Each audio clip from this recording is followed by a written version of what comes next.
இயல்பிலேயே இறைவன் அம்பிகையோடு கலந்த வடிவம் தான். சுவாமி தனித்தார் என்ற ஒரு பேச்சே கிடையாது.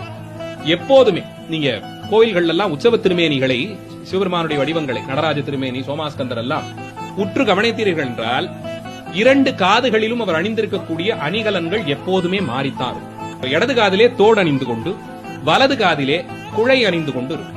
குழையது ஆண்கள் அணிவது, தோடு பெண்கள் அணிவது. ஞானசம்பந்த பெருமானுக்கு முதல்ல அந்த இடது பாகத்தை தான் காண்பித்து கொடுத்தார். அதனால்தான் தோளுடைய செவியன்னு அவர் பாட ஆரம்பிக்கிறார். உமாதேவியாருடைய சம்பந்தத்தை சொல்லித்தான் சம்பந்த பெருமான் பாடுகிறார்.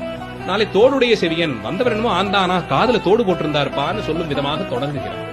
இடது காதிலே தோடு அணிந்தும் வலது காதிலே குழை அணிந்துமாக இறைவன் காட்சி தருவார். எல்லா திருமேனிகளையும் நீங்க பார்க்கலாம்.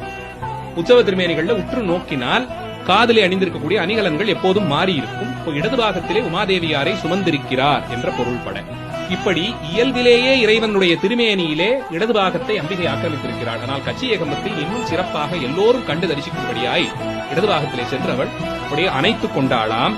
ஏகம்பத்தின் இயல்பா இருந்து பாகம் பெண்ணோடு ஆயின பரிசும்.